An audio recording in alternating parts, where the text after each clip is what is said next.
नमस्कार साथियों, मैं जनक राजपूत और स्वागत है आपका हमारे यूट्यूब चैनल एम्बिशन क्लासेस में।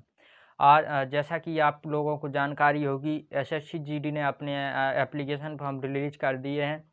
उसी के अंतर्गत उसी की तैयारी करने के लिए हम आपके लिए मैथमेटिक्स की एक पूरी सीरीज़ लाने वाले हैं इसी चैनल पर। तो तैयारी के लिए आपको कहीं भी भटकने की ज़रूरत नहीं है। एम्बिशन क्लासेस पर आपको पूरा सिलेबस कवर कराया जाएगा।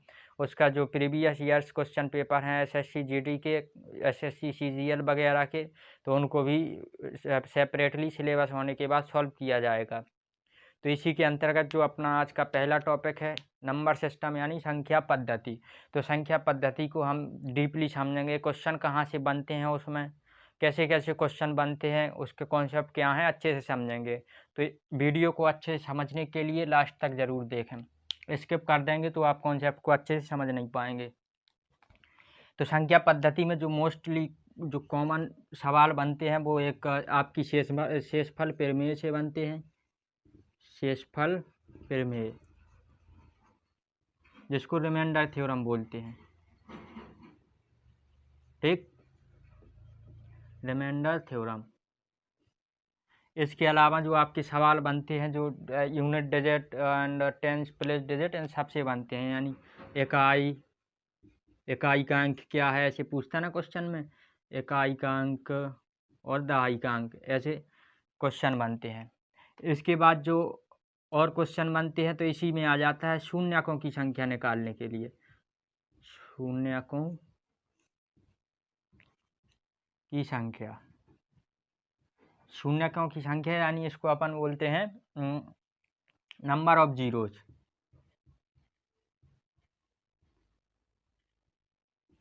इसके अलावा जो एक और टाइप के क्वेश्चन बनते हैं वो बनते हैं गुणनखंड निकालने के लिए। गुणनखंड, इस टाइप से एसएससी इस संख्या पद्धति से इस टाइप के क्वेश्चन पूछता है, जिसके इस टाइप के क्वेश्चन को हम अच्छे से समझेंगे। एक एक क्वेश्चन कॉन्सेप्ट क्लियर करने के बाद अच्छे से सॉल्व करेंगे, ट्रिक से सॉल्व करेंगे और बिना ट्रिक से कॉन्सेप्ट के साथ सॉल्व करेंगे। तो इसके कॉन्सेप्ट में चलते हैं। चैप्टर के कॉन्सेप्ट में जाने के लिए हमको संख्याओं का जो वर्गीकरण है, नंबर सिस्टम जैसा कि नाम है चैप्टर का, तो संख्याओं के बारे में हम इस चैप्टर में पढ़ेंगे। संख्याएं कैसी कैसी होती हैं, उनका वर्गीकरण कैसे किया गया है। तो इसी के अंतर्गत जो पहला वर्गीकरण आता है संख्याओं का, उनको बोलते हैं प्राकृतिक संख्याएं। प्राकृत संख्याएं यानी इनको इंग्लिश में बोलते हैं natural numbers. Natural numbers, natural numbers ऐसे नंबर होते हैं जो अपन काउंटिंग के लिए यूज करते हैं, ओनली फॉर काउंटिंग। जैसे एक से स्टार्ट होते हैं, काउंटिंग के लिए नॉर्मली हम लोग यूज करते हैं 1, 2, 3, 100, 50, 150, 1000, 2000 ऐसे नंबर यूज करते हैं। तो ये सारे नंबर इसमें जो है आ जाते हैं। तो ये नंबर कहाँ से शुरू होते हैं? प्राकृतिक संख्याएं 1 से शुरू होती हैं और ऐसे जाते जाते अनंत तक चली जाती है। इकाई का किस चीज़ का साइन है? अनंत का साइन है, अनंत, इन्फिनिटी का चिन्ह है ये। तो प्राकृतिक संख्याएं कौन सी हो गई? जो 1 से शुरू होती हैं और अनंत तक जाती हैं। इसके बाद जो दूसरा वर्गीकरण आता है संख्याओं का, उसमें आती हैं पूर्ण संख्याएं। पूर्ण संख्याएं, पूर्ण संख्याएं यानी इंग्लिश में बोलें तो whole number. Whole number, whole number में जो शुरुआत होती है संख्याओं की वो जीरो सी होती है। इधर देख पा रहे होंगे अपन कि इसमें जो है जीरो नहीं है, जीरो नहीं है इसमें, यानी प्राकृतिक संख्याओं में जीरो को शामिल नहीं किया गया है।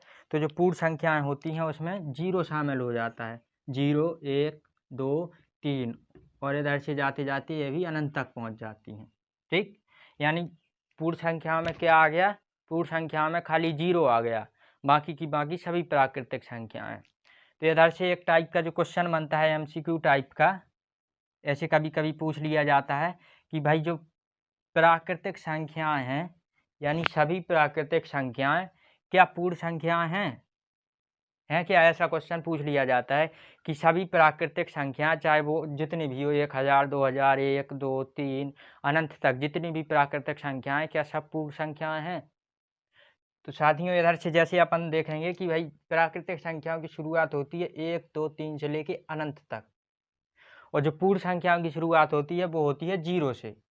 0 के बाद 1 2 3 और ऐसे भी अनंत तक आ जाता है, यानी 0 के बाद जितना लिखा है इसमें वो सब प्राकृतिक संख्याएं लिखी है ना, ये सब प्राकृतिक संख्याएं ही लिखी हैं, यानी सभी की सभी प्राकृतिक संख्याएं पूर्ण संख्याएं होती हैं।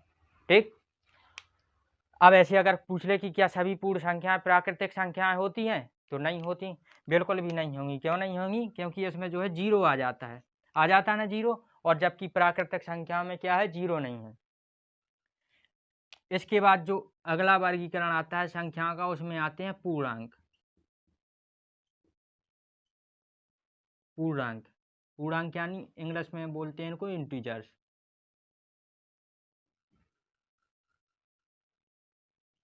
ठीक, जैसा अभी हमने इसमें देखा था कि भाई इनमें 0 नहीं है, प्राकृतिक संख्या में 0 की कमी थी, वो उधर दिख रही थी हमको। तो पूर्ण संख्याएं जो बनाई गई उनका वर्गीकरण किया गया तो उसमें 0 आ गया। इसी तरह इसमें देखेंगे भाई कि जब पूर्ण संख्याएं लिखी हुई हैं तो उनमें अभी हमको दिख रहा है कि माइनस के नंबर नहीं लिखे हैं, नहीं लिखे ना माइनस के नंबर, जबकि माइनस के नंबर हम लोग यूज करते हैं मैथमेटिक्स में। तो पूर्णांक संख्याओं में खाली माइनस के नंबर और ऐड हो जाते हैं और बाकी जो है ज्यों का त्यों लिखा रहता है। यानी पूर्णांक कैसे होंगे, अपना माइनस अनंत से चलेंगे, माइनस अनंत से चलते चलते -5 -4 -3 यानी -1 तक पहुंच जाएंगे, माइनस के 1 तक पहुंच जाएंगे। और 0 के बाद फिर 1 2 3 और ऐसे ऐसे चलते चलते फिर पहुंच जाएंगे प्लस के अनंत तक। ठीक, यानी पूर्णांक में क्या ऐड हो गया, पूर्णांक में कुछ नहीं, जितने भी माइनस के नंबर थे वो सारे के सारे पूर्णांक में आ गए। अभी तक हम लोग देख रहे थे संख्या के वर्गीकरण में माइनस के नंबर नहीं आ रहे थे। प्राकृतिक संख्याओं में देखा तो 0 नहीं था, पूर्ण संख्याओं में देखा तो 0 आ गया, और जब पूर्णांक में देखा तो 0 के साथ साथ जो है सभी नेगेटिव नंबर आ गए। ठीक, तो ये नेगेटिव नंबर को बोलते हैं ऋणात्मक पूर्णांक, है ना, क्योंकि ये जो है नेगेटिव है, ऋणात्मक पूर्णांक। ऋणात्मक पूर्णांक यानी नेगेटिव इंटीजर्स। ठीक, और जो इनको बोलते हैं धनात्मक पूर्णांक। ठीक, क्योंकि ये सारे के सारे जितने भी नंबर लिखे हैं ये प्लस के लिखे हैं, धनात्मक पूर्णांक यानी पॉजिटिव इंटीजर्स। अब साथियों इसमें समझने वाली बात क्या है कि 0 की भूमिका समझने वाली बात है। 0 जो है क्या पॉजिटिव है, और अगर पॉजिटिव है तो कैसे है, और अगर नहीं है तो कैसे है, इसको समझना है। क्या 0 नेगेटिव है, तो इसको समझना है, क्योंकि इधर जब हमने देखा है तो 0 ना तो ऋणात्मक संख्याओं में लिखा है हमने, और ना ही धनात्मक संख्याओं में लिखा है। अच्छा, तो 0 को समझने के लिए एक उदाहरण देखते हैं। जैसे आपके पास अगर मान लीजिए 100 रुपये हैं, है ना, 100 रुपये हैं आपके पास, और अगर कोई आपको 0 रुपये और दे दे, है ना, 0 रुपये और दे दे, क्या कुछ बढ़ जाएगा आपके रुपए में? नहीं बढ़ेगा ना, 100 के 100 रहेंगे। और अगर 0 और दे दिए जाएँ तो क्या आपके पैसे कुछ कम हो जाएँगे क्या? नहीं हो जाएँगे, नहीं होंगे ना। यानी 0 का जो असर है ना, तो वो उस असर से 0 से ना तो कुछ बढ़ोतरी हो रही है और ना ही कमी हो रही है। इससे जो हम चीज़ समझेंगे कि भाई 0 ना तो ऋणात्मक है और ना ही धनात्मक है, ना तो ये ऋणात्मक है। अगर ऋणात्मक होता तो 100 रुपए से आपके कम हो जाते, और अगर ऋणात्मक नहीं है, अगर धनात्मक है, तो 100 रुपए से आपके रुपए ज़्यादा हो जाना चाहिए थे। इसके बाद जो नेक्स्ट वर्गीकरण है संख्याओं का अपना, वो है परिमेय संख्याएं। अभी तक हमने क्या देखा, प्राकृतिक संख्याएं जो 1 से स्टार्ट होती थी अनंत तक जाती थी, पूर्ण संख्याएं जो 0 से स्टार्ट होती थी और अनंत तक जाती थी, उसके बाद इंटीजर्स यानी पूर्णांक जो माइनस के सारे नंबर आते थे, माइनस अनंत से -1 तक, 0 और 1 से लेके अनंत तक। ठीक, तो इसके बाद अब हम देखेंगे रेशनल नंबर्स। रेशनल नंबर कौन से होते, जैसे अभी जितना हमने वर्गीकरण देखा है संख्याओं का, उसमें हमें एक चीज़ की कमी खल रही है। कैसी कमी खल रही है कि कहीं पे ना तो 1/2 लिखा मिला हमें, नहीं मिला ना, जबकि इनका यूज़ तो हम करते हैं मैथमेटिक्स में। कहीं पे ना हमें ऐसे लिखा मिला 3/4 लिखा हो, है ना। ना तो कहीं पे हमें ऐसे लिखा है कि 7/5, यानी जो बटे की संख्या है वो अभी नहीं आई है हमारे वर्गीकरण में। तो परिमेय संख्या में यही होता है, खाली क्या होता है कि ऐसी संख्याएं, है ना, ऐसी संख्याएं जिनको p/q के रूप में लिखा जा सके, p/q के रूप में लिखा जा सके, इनको p/q के रूप में। p/q कैसे, जैसे 2/11 लिखा है, ठीक, 2/11। अगर इसको p मान लेते हैं एक बार के लिए और इसको q मान लेते हैं 11 को, तो क्या ये ऐसा लिखा है, p/q लिखा है ना, p/q। तो ऐसे रूप में इन संख्याओं को लिखा जा सके, है ना। और जो दूसरी कंडीशन है इनके लिए कि परिमेय संख्या ऐसी संख्याएं जिनको p/q के रूप में लिखा जा सके, और q क्या है, q 0 नहीं होना चाहिए, q 0 नहीं होना चाहिए। अब q यदि 0 हो गया तो क्या हो जाएगा साथियों, q अगर 0 हो गया तो ऐसे देखना कि इधर पे जैसे 2/0 लिख जाएगा, है ना, या फिर 1/0 लिख जाएगा ना। तो साथियों अगर कभी आपने ट्राई किया हो घर पे, जो कैलकुलेटर यूज करते हैं, मोबाइल वगैरह यूज करते, उसमें अगर 0 से भाग दिया जाता है कहीं पे, तो उसमें लिख लिख के आ जाता है कि division bye 0 is not possible, है ना, कि 0 से जो है अपना भाग संभव नहीं है, क्योंकि 0 जो है, 0 एक मिस्टीरियस नंबर है मैथमेटिक्स में अगर देखा जाए। जैसे पाई एक मिस्टीरियस नंबर है, इसी तरह 0 भी एक मिस्टीरियस नंबर है। 0 का मैथमेटिक्स में ऐसे वैल्यू नहीं है कि भाई ना तो ये धनात्मक है न ऋणात्मक है, जितने भी नंबर हैं या तो धनात्मक होते या ऋणात्मक होते, जबकि 0 जो है उनके बीच की एक लिंकेज बन जाती है दोनों के, है ना। इसी तरह जो 0 है, तो 0 से अगर हम भाग देते हैं तो पॉसिबल नहीं होता, है ना, ये डिफाइंड ही नहीं होता, यानी इसका संभव नहीं होता है हल, है ना। इसी तरह ध्यान देने वाली बात है कि अगर किसी नंबर में, किसी भी नंबर में अगर उसी नंबर से भाग देते हैं, 1/1 करेंगे तो 1 आएगा, 2/2 करेंगे तो 1 आएगा, अगर 1000/1000 कर देंगे तब भी 1 ही आएगा, आएगा कि नहीं आएगा, 1 आएगा। लेकिन ध्यान देना अगर 0/0 कर देते हैं तब 1 नहीं आएगा, 1 नहीं आएगा, क्योंकि ये जो होता है नॉट डिफाइंड होता है, इसका कोई हल नहीं होता, है ना। तो 0 जो है वो अपने आप में एक मिस्टीरियस नंबर है मैथमेटिक्स की भाषा में, ठीक। तो 0 को लेकर कन्फ्यूजन हमेशा बनती है, जिसको 0 को लेकर हमें कन्फ्यूज नहीं होना है। तो साथियों इसलिए इधर पे बोला गया है कि जो परिमेय संख्या हैं वो या तो सबसे पहले p/q के रूप में होना चाहिए, सबसे पहले p/q के रूप में होना चाहिए, और जो दूसरी कंडीशन है वो है कि q जो है 0 नहीं होना चाहिए, ठीक। एंड जो तीसरी लास्ट कंडीशन है, तीसरी है कि P और Q, P और Q क्या है, पूर्णांक होना चाहिए अपने, P और Q पूर्णांक होना चाहिए, है ना। तो पूर्णांक में तो 0 भी आ जाता है, ना, इसलिए इधर बोला गया है कि Q 0 नहीं होना चाहिए, ठीक। तो अगर कहीं पे लिखा है कि पूछा गया है कि ये परिमेय संख्या है कि नहीं है, तो उधर हमको सबसे पहले क्या देखना है कि क्या P/Q के रूप में लिखा है। अगर लिखा है तो उसके बाद देखना कि क्या Q जो है 0 तो नहीं है, और अगर Q 0 नहीं आ रहा है तो एक बार देख लेना है कि P और Q जो है पूर्णांक ही है कि नहीं है ना। जैसे इधर पे लिखा हुआ अगर 5/11 लिखा है, ठीक, 5/11, और पूछ रहा है कि क्या ये परिमेय संख्या है, इधर देखेंगे कि क्या P/Q के रूप में लिखा है ना, 5/11 P/Q के रूप में लिखा है। उसके बाद 5 और 11 क्या पूर्णांक हैं, है ना, 5 और 11 ये दोनों पूर्णांक हैं, ठीक। और उसके बाद जो तीसरी कंडीशन होती है कि क्या भाई जो Q है, Q यानी 11 है इधर पे, तो क्या Q बराबर 0 है, नहीं है ना, Q बराबर 0 नहीं है, तो ये भी अपनी तीनों कंडीशन में जो है सेटिस्फाई हो गया। तो इसको बोल देते कि भाई ये परिमेय संख्या है, 5/11 क्या है, परिमेय संख्या है, ठीक। यानी अगर इंग्लिश में बोलें तो rational number are those number which can be written as P in the form of P/Q and Q does not equal to 0, ठीक। तो ये हो गए हमारे परिमेय संख्या। इसके बाद जो अपना अगला वर्गीकरण है वो है अपरिमेय संख्याओं का। अपरिमेय संख्या यानी जो संख्या परिमेय नहीं है ना, जो संख्याएं परिमेय नहीं है वो सारी की सारी क्या है, अपरिमेय संख्याएं, ठीक। तो इधर से जब अब हम शुरू से देख रहे थे तो जितनी भी प्राकृतिक संख्याएं थी वो सारी की सारी पूर्ण संख्याएं थी, ठीक ना। उसके बाद जितनी भी पूर्ण संख्याएं थी वो सारी की सारी पूर्णांक थे, और जितने भी पूर्णांक थे वो पूरे के पूरे परिमेय संख्याएं थी, ठीक। लेकिन इधर पे जब हम देखते हैं कि जितनी भी परिमेय संख्या नहीं है, परिमेय संख्या नहीं है वो है अपरिमेय संख्याएं, ठीक। यानी उसमें ना तो प्राकृतिक संख्याएं आएंगी, ना उसमें पूर्ण संख्याएं आएंगी, और ना ही पूर्णांक आएंगे, और ना ही परिमेय संख्याएं आएंगी। यानी जो अपरिमेय संख्याएं होंगी, अपरिमेय संख्याएं होंगी,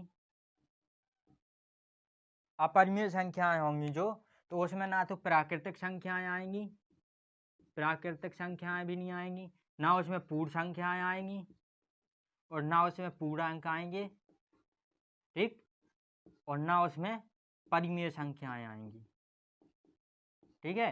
तो जितनी मतलब अपरिमेय संख्याएं होंगी उसमें ना प्राकृतिक होंगी, ना पूर्ण होंगी, ना पूर्णांक होंगे, ना परिमेय होंगे। फिर क्या होगा, उनमें कुछ ऐसे नंबर होंगे जो ना तो इसमें आए हैं प्राकृतिक में, ना पूर्ण में आए हैं, ना पूर्णांक में आए हैं, और ना ही परिमेय में आए हैं। जैसे अगर अपन ने देखें, अभी हम लोग देखेंगे तो √2 जो नंबर है, तो √2 ना तो अभी परिमेय संख्या में आया है, ना प्राकृतिक में, ना पूर्ण में, और ना ही पूर्णांक में। इसी तरह √3, √3, √5, √7, ये सारे के सारे परिमेय संख्या नहीं है, यानी ये सारे के सारे अपरिमेय संख्या हैं। लेकिन ध्यान देना, सारे के सारे रूट में जितने नंबर लिखे होते वो अपरिमेय नहीं होते, ठीक। जैसे अगर √9 लिखा है तो √9 मतलब 3 लिखा है +-3, ठीक। √9 मीन्स +-3, तो 3 को तो हम लिख सकते हैं ना p/q के फॉर्म में। 3 को अगर 3 के बटे में 1 लिख देंगे तो ये परिमेय हो गया ना। तो सारे के सारे जो है रूट की संख्याएं हैं वो अपरिमेय संख्या नहीं है, ठीक। जैसे √2 हुआ, √3 हुआ, √5 हुआ, √7 हुआ, √11 हुआ, √13, √17, ये सारे ये जितने हैं ये क्या हैं, अपरिमेय संख्याएं हैं, ठीक। इसके बाद जो अपना नेक्स्ट वर्गीकरण आता है वो है वास्तविक संख्याएं, है ना। तो वास्तविक संख्याएं ऐसी संख्या, अभी तक जितनी भी संख्या हमने पढ़ी हैं वो सब की सब क्या है, वास्तविक संख्याएं हैं। वास्तविक संख्याएं यानी रियल नंबर्स, जितनी भी अभी तक हमने संख्याएं पढ़ी हैं वो सब की सब वास्तविक संख्याएं हैं। वास्तविक संख्याएं, ठीक। वास्तविक संख्याएं यानी इसमें जो है प्राकृतिक भी आएगा, इसमें जो है पूर्ण भी आएगी, इसमें पूर्णांक भी आएगा, इसमें परिमेय भी आएगा, और इसमें जो है अपरिमेय भी आएगा, ठीक। तो इसमें कोई कंफ्यूजन वाली बात नहीं है। प्राकृतिक पूर्ण जितने भी अभी हमने वर्गीकरण पढ़े हैं वो सारे के सारे क्या है, वास्तविक संख्याएं हैं, ठीक। इसके बाद जो अगला देखना है वर्गीकरण, अगला वर्गीकरण देखना है सम, विषम, भाज्य और अभाज्य। सम, विषम, भाज्य और अभाज्य। अब जो पहला वर्गीकरण देखा था वो देखा था उनके जरूरत के हिसाब से देखा था, और जो ये वर्गीकरण है अपना ये है गुणनखंड के हिसाब से। गुणनखंड के हिसाब से कैसे, अगर किसी भी संख्या में अगर 2 से भाग हो रहा है, 2 से संख्या विभाजित हो रही है, 2 से विभाजन पूरा हो रहा है, तो वो संख्या कैसी हो जाएगी, सम हो जाएगी, ठीक। जैसे 2 ही लिखा है, 4 लिखा है, 10 लिखा है, 100 लिखा है, ये सारी की सारी क्या है, सम संख्याएं हैं। इनमें जो है 2 का भाग पूरा का पूरा 2 का भाग चला जाता है, ठीक। तो सबसे जो छोटी सम संख्या है ना, सम संख्या जो सबसे छोटी वो कौन सी है, 2 है, ठीक। सबसे छोटी सम संख्या है ना, सम संख्या यानी इसको इंग्लिश में बोलें तो ये इवन नंबर है, इवन नंबर्स। इसी तरह जो विषम संख्या है ऑड नंबर्स हैं। जो भाज्य संख्या है इसको इंग्लिश में बोलते कंपोजिट नंबर्स, एंड जो अभाज्य हैं ये अपने प्राइम नंबर्स हैं, ठीक। तो सम संख्या कौन सी हो गई, जिसमें 2 से पूरा का पूरा भाग चला जाए वो सम संख्या हो गई, और जिसमें 2 से भाग ना जाए वो क्या हो गई, विषम संख्या हो गई। 2 से भाग ना जाए, ठीक, ये हो गई विषम। विषम में क्या आ जाएगा, जैसे 1 हो गया, 3 हो गया, 10 हो गया, है ना। 12 हो गया, 10 और 12 ये तो सम संख्या में आ जाएंगी। 5 हो गया, 11 हो गया, 13, ऐसे ये सब क्या है, विषम संख्याएं हैं, है ना। जो सबसे छोटी विषम संख्या है वो क्या है, 1 है। 1 सबसे छोटी विषम संख्या, 1 में 2 का भाग नहीं जाएगा। अगर भाग देंगे तो अपन को जो है डेसिमल का यूज करना पड़ेगा। तो जो है एक क्या हो जाती है, अपनी विषम संख्या हो जाती है। इसके बाद जो भाज्य संख्या आती है, भाज्य संख्या ऐसी संख्या है जिनका गुणनखंड करें अगर हम, तो उनका गुणनखंड कोई और नंबर से भी हो सकता है। जैसे अगर 15 लिखा है, ठीक, तो 15 का गुणनखंड अगर हम करेंगे तो इसमें जो है 3 और 5, यानी 3 और 5 से जो है 15 में भाग चला जाएगा ना। तो ये हो जाएगी हमारी भाज्य संख्याएं। 10 हो गया, 10 हो गया तो 10 में जो है 2 और 5 से भाग चला जाएगा ना। तो ये हो जाएंगी भाज्य संख्या। इसी तरह अगर 20 हो गया तो 20 में भी जो है 2 से और 5 से भाग चला जाएगा। तो ये हो जाएंगी भाज्य संख्या। और इसके अलावा ऐसी संख्याएं जिनमें किसी और नंबर से भाग ना जाए, किसी और नंबर से भाग ना जाए, खाली या तो भाग जाए तो 1 से, क्योंकि 1 का भाग तो जो है किसी भी संख्या में जा सकता ना, और या फिर उसी नंबर से, है ना, या तो 1 से जाए यानी, या फिर उससे उसी नंबर से जाए, उसी संख्या से। क्योंकि जो है अगर किसी भी संख्या में खुद से भाग दे देंगे तो वो पूरा का पूरा चला जाएगा। जैसे 25 लिखा है तो 25 में अगर 25 से भाग दे देंगे तो 1 आ जाएगा, ठीक। इसी तरह 25 में अगर 1 से भाग दे देंगे तब भी वो पूरा पूरा चला जाएगा, है ना। तो ये हो जाएंगी अपनी अभाज्य संख्याएं। अभाज्य संख्याएं कैसी, जिनमें कोई और नंबर का जो है भाग ना जाए। जैसे 2 हो गया, 5 हो गया, 3 हो गया, इनमें किसी और नंबर से भाग जा सकता क्या, नहीं जा सकता। या तो 1 से जाएगा या फिर उसी नंबर से जाएगा जो लिखा है। यानी जो 2 है, अगर 2 में हम भाग देना चाहें तो या तो हमें 1 से देना पड़ेगा या खुद 2 से ही देना पड़ेगा। इसके अलावा किसी और नंबर से इसमें हम भाग नहीं दे सकते, ठीक। तो ये हो जाएंगी हमारी अभाज्य संख्याएं।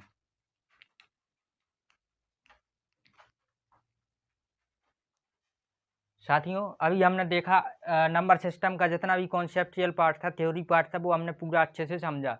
अब हमारे पास जो क्वेश्चन में आते हैं, क्वेश्चन में हमारे पास एक क्वेश्चन है एसएससी 2011 का पूछा गया क्वेश्चन है।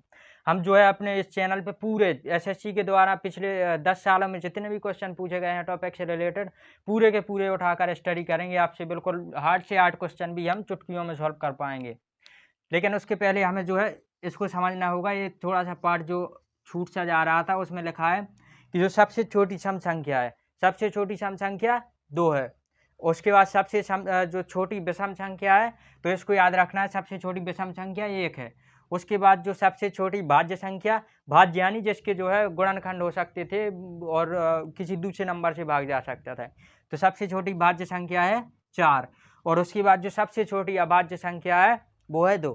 तो इसको हमें याद करना है। और अगर एसएससी की अच्छे से तैयारी करना चाहते हैं तो बिल्कुल चैनल को सब्सक्राइब कीजिए। इसी तरह हमारे चैनल पर अदर सब्जेक्ट की तैयारी के लिए भी बिल्कुल कॉन्सेप्चुअल और थ्योरी वाले बिल्कुल पार्ट हम जो है अपलोड करते रहेंगे। तो देखते हैं इस क्वेश्चन को। क्वेश्चन में कहा गया है कि 3 क्रमागत विषम प्राकृतिक संख्याओं का योग 87 है। क्वेश्चन को समझेंगे। 3 क्रमागत विषम प्राकृतिक संख्याएं। क्वेश्चन में समझने वाली बात इतनी ही है, बस इतने से पूरा क्वेश्चन अपना सॉल्व हो जाएगा। क्वेश्चन में लिखा है कि 3 कितनी संख्या है, 3 है। कैसी संख्या है, विषम है और प्राकृतिक है, ठीक। विषम और प्राकृतिक। तो विषम संख्या कौन सी होती, जिनमें भाग नहीं जा सकता। जैसे अगर हम 3 क्रमागत विषम संख्याएं लिखना चाहें तो शुरू से ही देखेंगे, पहली 1 हो जाएगी, उसके बाद 3 हो जाएगी और उसके बाद 5 हो जाएगी, है ना। ये अपनी क्या हो गई, 3 क्रमागत विषम संख्याएं हो गई। 3 क्रमागत विषम संख्याएं हो गई ना, 1, 3 और 5। ऐसे अगर उदाहरण से समझेंगे तो जल्दी समझ में आएगा। इसमें देखेंगे इन दोनों के बीच में अंतर कितना है, अंतर कितना है, इनमें अंतर है 2 का। 3 और 1 के बीच में अगर माइनस करेंगे तो 2 का अंतर आ जाएगा। 5 और 3 से माइनस करेंगे, जैसे 5 - 3 करेंगे तो 2 आ जाएगा, 3 - 1 करेंगे तो 2 आ जाएगा। बस इसको समझना है और क्वेश्चन को हम आसानी से सॉल्व कर देंगे। यानी अगर हम इधर 3 क्रमागत विषम संख्या मानना चाहें तो सबसे पहले जो मानेंगे वो x मानेंगे, यानी पहली संख्या मान लेंगे, x मानेंगे। उसके बाद जो दूसरी संख्या माननी पड़ेगी हमें, दूसरी संख्या माननी पड़ेगी वो 2 के अंतर पे आती है ना, 2 के अंतर पे आती है। 5 में से 3 माइनस करेंगे तो 2 आ रहा था, 3 में से 1 माइनस करेंगे तो 2 आ रहा था। तो जो दूसरी संख्या हमें माननी पड़ेगी वो x में हमें 2 ज़्यादा जोड़ के माननी पड़ेगी, यानी x प्लस 2। और जो तीसरी संख्या देखेंगे वो हो जाएगी हमारी x प्लस 2 प्लस 2 यानी x प्लस 4। ठीक, तो ऐसे हम लोग जो है 3 क्रमागत विषम संख्याओं को मान लेंगे कि x मान ली हमने, x प्लस 2 मान ली, x प्लस 2 प्लस 2 यानी x प्लस 4 मान ली। अब क्वेश्चन में बोला गया है कि इनका योग कितना है, यानी इनका सम है जो 87 है। बस इसके बराबर हम रख देंगे, यानी जो पहली संख्या थी x, दूसरी संख्या थी x प्लस 2 और जो तीसरी संख्या थी x प्लस 4, इसको रख देंगे तो 87 आना चाहिए। ठीक, इसको देखेंगे तो 1x 2x और 3x, ये 3x हो गए प्लस 2 और 4 यानी 6 हो गए, ये हो जाएगा 87। इसका पक्षांतर करेंगे तो 87 माइनस 6 यानी 81। ठीक, और x का देखेंगे तो 81/3 यानी ये हो जाएगा अपना 27। ठीक, हाँ 27। तो जो पहली संख्या आ जाएगी वो आ जाएगी 27 और दूसरी आ जाएगी वो आएगी 27 प्लस 2 यानी 29 और जो तीसरी आएगी 27 प्लस 4 यानी 31। ठीक, तो क्वेश्चन में पूछा गया हमसे कि सबसे छोटी जो विषम संख्या है वो कौन सी है। इन सब में जो सबसे छोटी है वो कौन सी है, 27, यानी अपना जो उत्तर आ जाएगा वो कितना आ जाएगा, 27।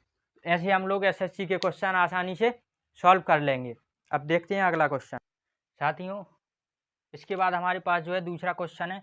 ये क्वेश्चन भी एसएससी 2012 में स्नातक परीक्षा में पूछा गया था। तो एक बार आप लोग भी क्वेश्चन को अच्छे से पढ़िए, क्या आप जो है क्वेश्चन को करने में सक्षम है, एक बार देख लीजिए। बाकी अगर नहीं होंगे तो उसको हम जो है कंप्लीट तो करा ही देंगे बिल्कुल, क्योंकि हमारा उद्देश्य है कि इस एम्बिशन क्लासेस पे आपको जो भी कंटेंट मिले बिल्कुल आपको जो 0 लेवल से मिलना चाहिए और आपको हीरो लेवल तक पहुंचना चाहिए। तो देखते हैं इसको, क्वेश्चन को एक बार पढ़ के देखते हैं कि 1 से 50 तक की संख्याओं में कुल कितने अंकों की आवश्यकता पड़ेगी। अगर हम लिखना चाहेंगे, जैसे हमें 1 लिखना है, 1 लिखने के लिए खाली 1 अंक की आवश्यकता पड़ती ना। अगर हम 12 लिखना चाहते हैं तो उसके लिए खाली हमें 2 अंकों की आवश्यकता पड़ेगी ना। अगर हम इसलिए जैसे 100 लिखना चाहते हैं तो 100 में हमें 3 अंकों की आवश्यकता पड़ेगी। 1 0 0 ये 3 अंक हो गए ना, 3 अंक। ऐसे पूछ रहा है क्वेश्चन में कि अगर जो है 1 से 50 तक हमें संख्याएं लिखनी है, 1 से 50 तक संख्याएं लिखनी है तो कुल कितने अंकों की आवश्यकता पड़ेगी। तो देखते हैं इसको कैसे करेंगे। सबसे पहले हमें क्वेश्चन में देखना है कि 1 से 50 तक लिखने के लिए हमें क्या करना पड़ेगा। 1 से 50 तक लिखने के लिए संख्याओं को सबसे पहले 1 से 9 तक लिखना पड़ेगा। 1 से 9 तक, जब 1 से 9 तक लिखेंगे तो कितने अंक हो जाएंगे, टोटल 9 अंक हो जाएंगे ना। 1 2 3 4 ऐसे करके 9 अंक हो जाएंगे। उसके बाद जो संख्या हमें ये क्या है, सारी की सारी इकाई के अंक वाली संख्याएं लिख दी हमने, लिख दी ना इकाई अंक वाली। उसके बाद हम दहाई अंक वाली देखेंगे, दहाई अंक वाली यानी 10 से देखेंगे और हमें 50 तक देखना है। 10 से 50 तक देखेंगे तो टोटल कितनी संख्याएं हो गई। इधर से 11 से देखेंगे तो 11 से 40 बची हैं, यानी 40 वो और प्लस 10 और हो गया तो यानी 1 है ना। 11 से देखेंगे तो टोटल 40 संख्याएं हो जाएंगी और 10 जो है तो उसको और जोड़ लेंगे तो 1 हो जाएगी, यानी जो हो जाएगी 41। 41 संख्या हो जाएंगी ना। 41 और 9 तब ना मिलके 50 बनेंगी। ठीक, तो इधर पे 41 संख्याएं हो जाएंगी। अब इधर तो हमें चाहिए था केवल 1 अंक चाहिए था 1 से 9 तक लिखने के लिए, 1 ही अंक चाहिए थे ना। लेकिन जब इधर लिखेंगे हम तो ये दहाई अंक वाली संख्याएं कैसी हैं, ये दहाई वाली अंक संख्याएं, दहाई वाली यानी ये इधर चाहिए हमको 2 अंक चाहिए, 2 अंक चाहिए, यानी कितने अंक हो जाएंगे टोटल, 82 अंक हो जाएंगे। ठीक, 82 अंक हो जाएंगे ना 82 अंक। तो इसी तरह हमको जो है 10 से 50 तक लिखने के लिए चाहिए 82 अंक और 1 से 9 तक लिखने के लिए चाहिए 9 अंक। तो कुल अंक कितने हो गए, कुल अंक हो जाएंगे हमारे 82 प्लस 9 यानी जो हो जाएंगे 91, 91 अंकों की जो है हमें आवश्यकता पड़ेगी। ठीक, तो साथियों अगला क्वेश्चन है हमारे पास, वो एसएससी जीडी 2012 में पूछा गया क्वेश्चन है, जीडी का क्वेश्चन है। और जीडी का जो अभी हम है सिलेबस पढ़ रहे हैं, तो उसमें क्वेश्चन में 5 अंकों की सबसे छोटी संख्या जो 41 से पूर्णतः विभाजित हो जाए। तो सबसे पहले 5 अंकों की सबसे छोटी संख्या लिख लेना है। 5 अंकों की सबसे छोटी संख्या, इसको लिखने के लिए पहले 1 लिख देंगे और जितने अंक बचते हैं, 5 अंकों की लिखना है तो अभी 4 अंक बचे हैं उतने 0 लिख लेंगे। ठीक, किसी भी अंकों की अगर सबसे छोटी संख्या लिखना है तो 1 से शुरुआत करेंगे और बाकी 0 लगा देंगे, तो ये हो गई 5 अंकों की सबसे छोटी संख्या। अब इसमें 41 से भाग दे देंगे, 41 से भाग देंगे तो इधर 41 2 बार जाएगा, 82, इधर बचेगा 8, 1 0, 4 बार जाएगा, 41 4 16, इधर बचेगा 6 और 1 अंक तारे 0 आएगा, इधर जाएगा अपना 3 बार, 3 1 कम 3 3 चौका 12। ठीक, तो इधर से जो शेषफल बच के आएगा वो आएगा अपना 37, 37 शेषफल बचेगा। ठीक है, 37 शेषफल बचने का मतलब अपन को थोड़ा सा इसको कॉन्सेप्ट क्लियर करना होगा। जब शेषफल अपना 37 बच रहा है, यानी अगर इधर 37 प्लस 4 और होता, 37 प्लस 4 और होता, यानी अगर इधर पे 41 होता तो शेषफल बचता क्या? तो शेषफल कोई शेषफल बचता क्या? नहीं बचता, क्योंकि 41 जो है 41 इधर है और 41 से 41 में पूरा भाग चला जाता, तो शेषफल जो अपना बचता, जो अपना शेषफल बचता वो बचता 0, और ये शेषफल अपने को 0 ही चाहिए, 0 चाहिए ना शेषफल, पूरी तरह से अपन को जो है 41 से विभाजित करना है। तो जब इसमें 4 और जोड़ देंगे, यानी जो शेषफल बच रहा है और 4 और होते अगर इधर पर, तो जो भाग जाता वो पूरा पूरा चला जाता ना। यानी इधर पर अगर इधर 4 होता, ठीक, अगर इधर 4 होता तो इधर 37 की जगह 41 बचते ना, और इस 41 में जो है यानी इधर पे हो जाता पूरा 160 हो जाता, 64 होता है इधर, तो 164 हो जाता और जो है इधर 4 बार पूरा भाग चला जाता है ना। तो अगर इसमें 4 और होता, यानी 1000 में ये जो अपना 10,000 लिखा था, इसमें प्लस का 4 और कर देंगे तो जो है ऐसी संख्या आ जाएगी जो 41 से पूरी तरह विभाजित हो रही है, और यही संख्या अपने को क्या चाहिए है क्वेश्चन में, यानी जो आंसर होगा वो होगा अपना 1004। ठीक, कैसे निकाला? जितना शेषफल बच रहा था उसको 41 के जो है गुणनखंड में लाना है, तो जो आएगा अपना वही आंसर आ जाएगा। ठीक, तो साथियों ये था आज का हमारा सेशन, जिसमें हमने आज से शुरुआत कर दी है एसएससी जीडी की जो वैकेंसी निकली हैं उनके लिए, उनकी प्रिपरेशन के लिए आज से मैथमेटिक्स की पूरी सीरीज आपके सामने आने वाली है। तो अगर आप लोग तैयारी कर रहे हैं एसएससी की, तो इसको एक बार पढ़ने के लिए सब्सक्राइब कीजिए चैनल को। टेलीग्राम वगैरह पर हमारा इसका जो पीडीएफ है वो डाल दिया जाएगा, और अपने दोस्तों को, अगर कोई दोस्त फ्रेंड वगैरह फ्रेंड सर्कल में आपके एसएससी की तैयारी करना चाहते हैं, तो बेस्ट मटेरियल, बेस्ट कोचिंग उपलब्ध कराने के लिए उनको एम्बिशन क्लासेस के बारे में भी उनको जानकारी दीजिए। धन्यवाद।